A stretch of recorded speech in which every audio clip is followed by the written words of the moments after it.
സ്വന്തം വാഹനമല്ലാതെ ഇനി ചുളുവിൽ ബന്ധുവിന്റെയോ സുഹൃത്തിന്റെയോ വാഹനമെടുത്ത് നിരത്തിലൂടെ കറങ്ങി നടന്നാൽ നിങ്ങളെ കാത്തിരിക്കുന്നത് വമ്പൻ പണിയാണ്. മാത്രമല്ല വാഹന ഉടമയ്ക്കും പണി കിട്ടും. 5000 രൂപ പിഴയോ തടവോ ലഭിച്ചേക്കാം. അപ്പോൾ ഒരു ചോദ്യം വരും, വാഹനം ഓടിക്കാൻ സാധുവായ രേഖകളായി തന്നെ ലൈസൻസ് മതിയല്ലോ, വാഹനം ആരുടെ വേണമെങ്കിലും ഓടിക്കാമല്ലോ എന്ന ചോദ്യം അവിടെ ഉയരും. എന്നാൽ ഇനി അത് മാത്രം കൊണ്ട് മറ്റൊരാളുടെ വാഹനം ഓടിക്കാൻ ഉടമസ്ഥനല്ലാത്ത ഒരാൾക്ക് കഴിയില്ല. കാരണം ഡ്രൈവ് ചെയ്യുന്ന ആളുടെ പേരിൽ രജിസ്റ്റർ ചെയ്യപ്പെടാത്ത വാഹനം ഓടിക്കുമ്പോൾ വാഹന ഉടമയുടെ സമ്മതപത്രം ആവശ്യമാണ്. ഈ നിയമമാകട്ടെ ഇനി മുതൽ കർശനമാക്കാൻ പോവുകയാണ്. ചിലപ്പോൾ പ്രത്യേക സാഹചര്യത്തിലും മറ്റൊരാളുടെ വാഹനം നമുക്ക് ഓടിക്കേണ്ടി വരാം. ആ ഒരു അവസ്ഥ വന്നേക്കാം.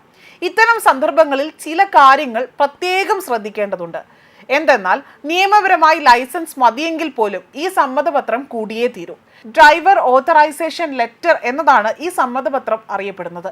തൻ്റെ ഉടമസ്ഥതയിലുള്ള വാഹനം ഓടിക്കാൻ ഡ്രൈവർക്ക് നിയമപരമായി നൽകുന്ന ഒരു അനുമതി പത്രമാണിത്. മറ്റൊരാളുടെ കാറോ ബൈക്കോ ഓടിക്കുമ്പോൾ മോട്ടോർ വാഹന വകുപ്പ് ഉദ്യോഗസ്ഥരോ പോലീസോ പരിശോധനയുടെ ഭാഗമായി തന്നെ വാഹനം തടഞ്ഞു നിർത്തും. ആ തടഞ്ഞു നിർത്തുന്ന സന്ദർഭങ്ങൾ ഈ വാഹനം മോഷ്ടിച്ചതല്ല എന്നും ഉടമയുടെ ആ ഒരു സമ്മതത്തോടു കൂടി തന്നെയാണ് ഈ ഓടിക്കുന്ന വ്യക്തി ഈ വാഹനം ഉപയോഗിക്കുന്നത് എന്ന് തെളിയിക്കാൻ വേണ്ടിയാണ് ഈ ഒരു കത്ത് സഹായകരമാകുന്നത്.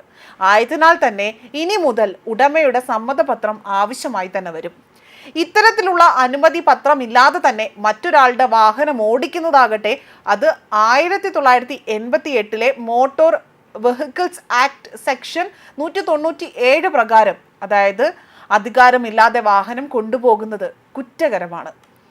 അത് കേസായാൽ തടവായി തന്നെ, അല്ലെങ്കിൽ അതായത് ഇത് കേസായാൽ തടവോ 5000 രൂപ പിഴയോ ലഭിച്ചേക്കാം. നിയമം പറയുന്നത് ഇങ്ങനെയാണെങ്കിൽ പോലും പ്രാദേശിക യാത്രകളിൽ ഇതൊന്നും തന്നെ ആരും ചോദിക്കാറില്ല. എന്നാൽ സംസ്ഥാന അതിർത്തി കടന്ന് യാത്ര ചെയ്യുമ്പോൾ ഇതെല്ലാം നമ്മൾ കാണിക്കേണ്ടി വരും. മോഷണം, നിയമവിധേയമല്ലാത്ത യാത്ര എന്നിവ തടയിടാൻ വേണ്ടിയാണ് ഇതെല്ലാം വ്യക്തമായി തന്നെ പരിശോധിക്കുന്നത്. പ്രാദേശിക യാത്രകളിൽ ഈ രേഖ ആരും ചോദിക്കില്ലെങ്കിൽ പോലും അനുവാദം നൽകുന്ന കത്ത് കൈവശം അത് കരുതിയിരുന്നാൽ കൂടുതൽ തർക്കങ്ങൾ ഉണ്ടാകുന്നത് നമുക്ക് ഒഴിവാക്കാൻ സാധിക്കും. ആയതിനാൽ തന്നെ അനായാസമായ ഒരു യാത്ര നമുക്ക് നടത്താൻ സാധിക്കും. അതേസമയം സ്വകാര്യ ആവശ്യത്തിനായി മറ്റൊരാളുടെ വാഹനം ഉപയോഗിക്കേണ്ടി വരുമ്പോൾ ശ്രദ്ധിക്കേണ്ട കാര്യങ്ങൾ അതെല്ലാമാണ് ഇപ്പോൾ പറഞ്ഞിരിക്കുന്നത്. എന്നാൽ ഇനി വാണിജ്യ ആവശ്യത്തിനായിട്ടാണ് ഉപയോഗിക്കുന്നതെങ്കിൽ നമ്പർ പ്ലേറ്റിലെ ആ നിറത്തിലടക്കം ശ്രദ്ധിക്കേണ്ടതുണ്ട്.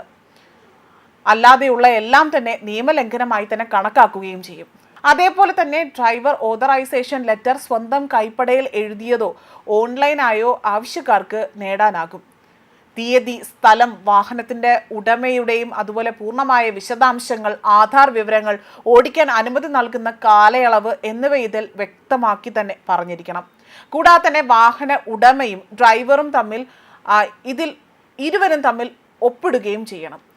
അല്ലാതുള്ള ഓതറൈസേഷൻ ലെറ്ററിന് നിയമപരമായി സാധുതയില്ല എന്നതാണ് വ്യക്തമാക്കിയിരിക്കുന്നത്. മാത്രമല്ല ചില കാര്യങ്ങൾ കൂടി ഇതിൽ ഉറപ്പുവരുത്തുകയും വേണം. ഒരാൾ വാഹനം ഓടിക്കുമ്പോൾ കൈവശം ഉറപ്പായും ചില രേഖകൾ സൂക്ഷിക്കേണ്ടതുണ്ട്. ഇല്ലെങ്കിൽ പിഴ അടയ്ക്കേണ്ടി വരും. കാലഹരണപ്പെടാത്ത ഡ്രൈവിംഗ് ലൈസൻസ്, സ്വന്തം വാഹനമാണെങ്കിൽ registration certificate, insurance certificate, pollution certificate തുടങ്ങിയവയെല്ലാം തന്നെ ഉറപ്പായും കൈവശം കരുതേണ്ടതുണ്ട്. ഇതുണ്ടോ എന്ന് ഉറപ്പാക്കേണ്ടതും നമ്മുടെ ഉത്തരവാദിത്തമാണ്. ഇവയുടെ ഒറിജിനലോ അല്ലെങ്കിൽ സാക്ഷ്യപ്പെടുത്തിയ കോപ്പിയോ അല്ലെങ്കിൽ ഡിജിറ്റൽ കോപ്പികളോ അധികൃതർ ആവശ്യപ്പെടുമ്പോൾ നമ്മൾ കാണിക്കേണ്ടതാണ്. ഇവ കൈവശമില്ലാത്ത പക്ഷം ഉദ്യോഗസ്ഥർക്ക് വാഹനം പിടിച്ചെടുക്കാനുള്ള ഒരു അധികാരവുമുണ്ട്. ന്യൂസ് ഡെസ്ക് കർമ്മ ന്യൂസ്.